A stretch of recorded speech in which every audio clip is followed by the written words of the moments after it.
Are we live? Is the camera on? Yep. All right, here we go. All right, what's up? This is your boy. I'm back, and this is my fan movie review for the movie Captain Marvel. And I got some co-hosts with me today. I got Catherine, I got Ahmad, and I got my friend James in there just as soon as he decides to cooperate. Anywho, now we just got back from seeing the Captain Marvel movie. She's making stuff in the crock pot now. But now as far as my overall review on the movie, I mean it was a pretty solid film. I mean, but as with this is like what the 19th, 20th, 21st movie in the whole Marvel movie franchise. And the thing is, it's you would think that it would be kind of late to do an origin story, but if you think about it, there's been a lot of plot holes in the MCU from 2008 to now. Like there's a whole bunch of things like in certain gaps in certain time frames that don't make sense. That when you watch this movie, it fills in quite a few of the blanks. But the problem is that it fills in some of the blanks, but when those blanks get filled in, it raises a lot more questions. So yeah. But overall, like I said, it's an origin story. It starts with Carol Danvers, or they call her in the movie what do they call her? Veers? Yes, Veers. Because that's the last four things. That's the last four letters that they see on her. Oh, damn it. This is supposed to be a non-spoiler review. Yep, it's supposed to be a non-spoiler review. Okay, minor spoilers. But yeah. There's a dog tag. Yes, there's a dog tag. And, yeah, so the movie bounces back and forth like between the Kree world and Earth as we know it. And the story takes place around 1995. So, yeah. And then as Carol Danvers crash lands into Earth, which you guys seen in the trailer. This isn't really a spoiler, but yeah, she crash lands into Earth, which is a blockbuster video on Earth, and then that's when Nick Fury and the Agents of S.H.I.E.L.D. find her. So she has to. The whole plot of the movie is basically she has to piece together her origins while trying to protect a certain artifact. If you guys get my drift. But if you guys have been keeping up with the MCU for the past 10 years, you know what artifact I'm talking about. But I don't really have too many gripes or complaints with the movies. Like, so the only really gripe or complaint that I might have is that there might be some inconsistencies with the timeline. There might be some little plot holes that you might. I mean, especially like the thing is, if you're not up on the Marvel lore, if you're not up on all the Marvel movies, then you might not get it. It might be a yeah. Look at that. You might not get some of the plot points that product placement, but another a problem. Well, not really. This is like kind of a little nitpick, but sometimes the CGI can get a little bit choppy. It can get a little bit kind of. It's like some parts where you get like something like with the Nick Fury CGI, they blended his young self in perfectly. Like you can't even really tell. But as far as the special effects, him and Agent Coulson. Yes, that was flawless CGI right there. But if I was to give this, let's see. Go ahead and break this down. The action, I would give this, like, as far as the action, I'll give it an 8 out of 10. As far as the story, I give the story a 7 out of 10 because there's some inconsistencies. There's some things that might leave you a little bit confused. The story, let's see, the acting, Acting, I'll probably give it a solid 8. Special effects, minus the little choppy things, I'll give the special effects probably about a 7.5 or an 8. Let's see, the comedy in the movie. Comedy, I'll give that a 9. Comedy is an overlooked thing in the movie. But, I mean, there's some points in the movie where the comedy is a little bit cheesy. But the thing is, for a movie like this, it works. Because this movie doesn't really take itself that seriously. Overall, I would give this movie a 7.5 out of 10. Maybe a solid 8. I'm leaning towards 7.5 or 8 out of 10. But, I mean, what do you guys rate this movie as far as, what do you guys rate it on a scale of 1 to 10? I give it an 8.5. I give it a 9. It's gonna get an 8 out of me. I mean, overall, if you look at the MCU as a total, there have always been plot holes, and from the beginning, this movie pieces together everything for the MCU that we currently know. From Iron Man until now, it fills the holes between Iron Man 1. Iron Man, the very first one, and then fills in the gaps between here and essentially leading right up into Infinity Games. Yeah, or Infinity Wars. Yeah. So It still leaves a lot to question, though. What will happen in Endgame? There are no clear answers still. Yeah, and the thing is, I think that's the thing with the MCU is I think that a lot of the plot holes they do it on purpose because the thing is, if there's no plot holes, then there's no reason to go see the next movie, exactly. right? Yeah, that's so. That's a like lot of what the Russo brothers said. There's no point in doing the comics straight up because people would know what's going to happen before they even go see it. Yeah, pretty much. So yeah. Now, as far as prediction, now this is like a whole other section anyway. Now, as far as predictions for Avengers Endgame, like I said, no spoilers for Captain Marvel. We're but not gonna throw out those end credit scenes. There's two. There's two. Yeah. But we're not gonna go into either one of those because obviously gonna be a lot of time travel. In my opinion. There's obviously gonna be a lot of time travel. Yeah. But as far as my predictions, the biggest things is. Well, who lives and who dies? Well, now, I mean, the thing is, I don't really want to know who's going to die, but I want to know who's going to die. Well, I mean, I want to know who's going to stay dead. Do you really think that guys really think that anybody from who died in the snap initially, or anybody who died in Infinity War is going to stay dead? The only possibility is Loki, but I really still don't know about him. Science fiction tells us we all know that Loki was a frost giant. We knew that from the very first Thor. Science fiction tells us that if you die, you go back to your original form. Loki turned blue, but he never became a frost giant. He never went back to his original form. So that leaves that question of, did he really die? Because we all know Loki has a really bad history of pretending to be dead when he's not. And even if he did, he could be brought back. Yeah. Considering the time travel stuff. Yeah, and that's also a thing that I wanted to discuss. Well, because like I said, we discussed this in the car. Like, on the way back, is rule number one in cinema is if you don't see somebody die on screen, or if they're not, mentioned, then they're not dead. They're gonna find some way to bring they're gonna find some way to bring some of these people back. Well, whether it be time travel or whether it be from a cosmic object or a cosmic artifact like one of the Infinity Stones or somewhat. And I guess we're gonna see what Thanos has been doing because he said the noodles are in there cooking.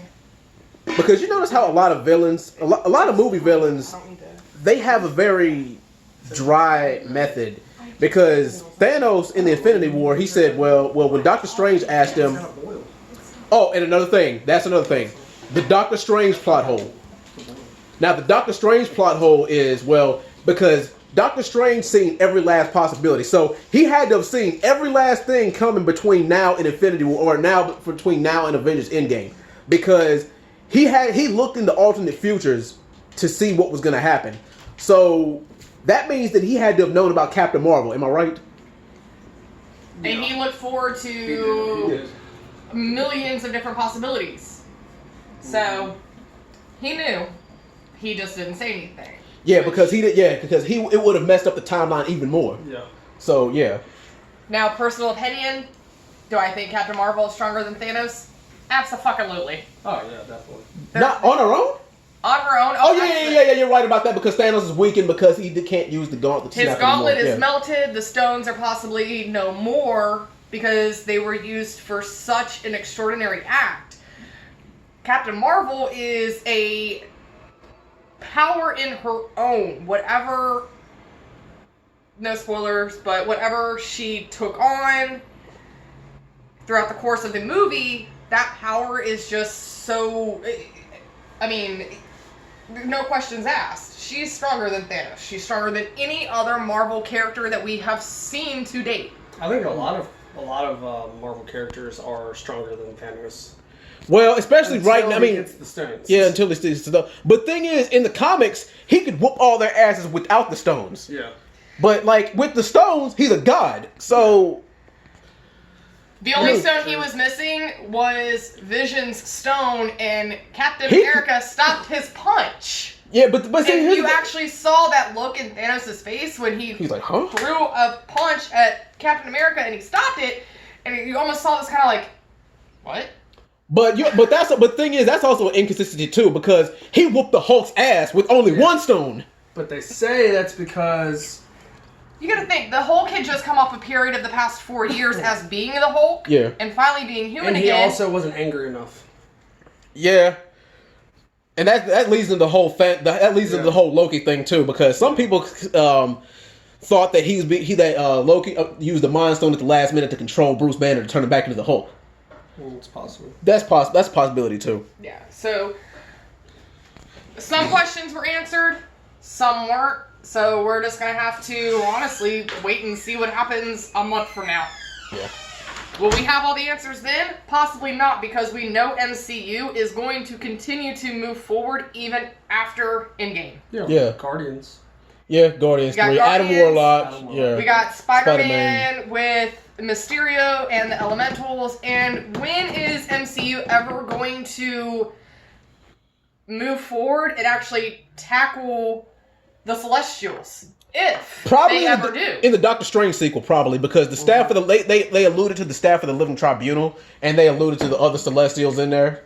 You've seen silhouettes of them. So in the next Doctor Strange movie, that's something that you might see. But we also know Nowhere in the first Guardians of the Galaxy. Nowhere is the head of a Celestial. Yeah. So there's still so much background for these actual gods, the Asgardians, the Kree. There's so much still their backstory that has to come from the Celestials at some point that we have yet to see. And there's other dimensions too, because as alluded to in Doctor Strange, there's other dimensions. Even Doctor Strange even mentioned the quantum realm. Yeah.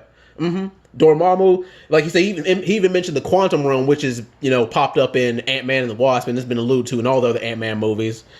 And that's going to play a big role in Endgame too, is time travel in the quantum realm, because as we last saw, Ant-Man was in the quantum.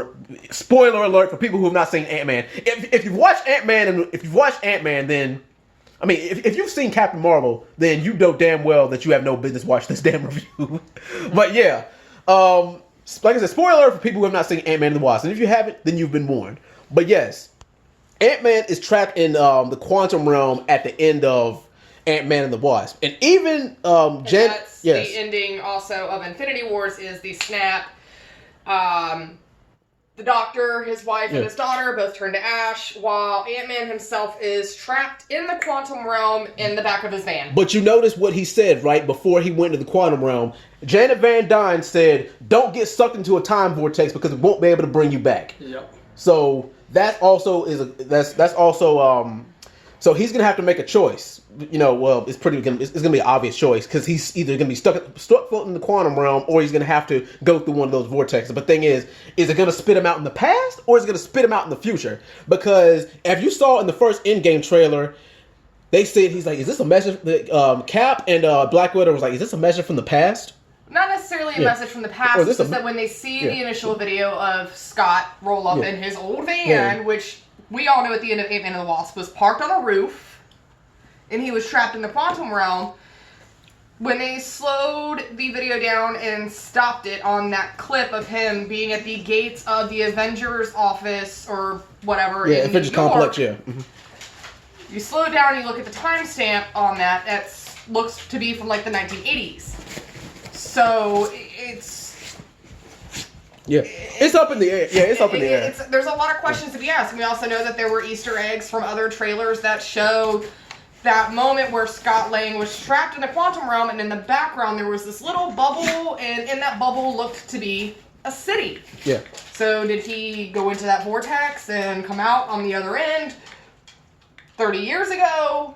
I mean, Yeah. And this is kind of a little side note before I forget.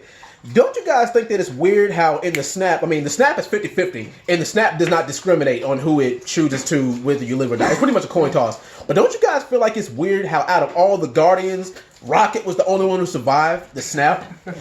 Out of all the Guardians, Rocket survived. But like I said, Doctor Strange, I wonder he's not human. Yeah, he's not animal. He's not machine. He is some kind of scientific experimentation that made him what he is.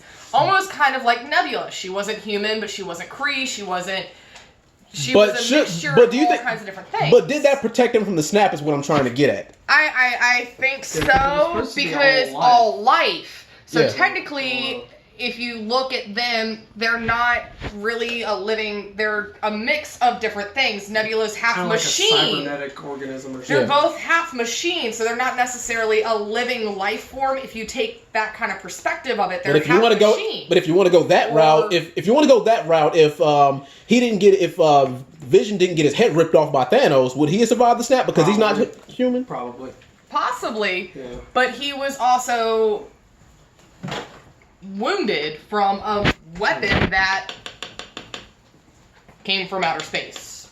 Yeah, like that's also a weird thing. Is as far as the snap choosing who lives and who dies. That's also a.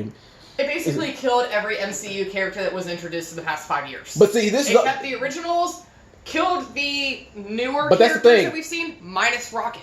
But that's the thing. Also, Ant-Man was introduced too. Now, this is the biggest thing that I'm concerned in. But thing is, did he survive the snap out of pure coincidence and luck, or did he survive just because he was in the quantum realm? Probably because he was in the quantum realm and because that wasn't technically our universe. Yeah. Yeah. I mean, you can't really argue too much with that. But yeah, like I said, there's so many questions, so many, But anyway, I'm running out of battery, and I'm about to enjoy this shot here. So, yeah, you guys enjoy, and thank you for watching.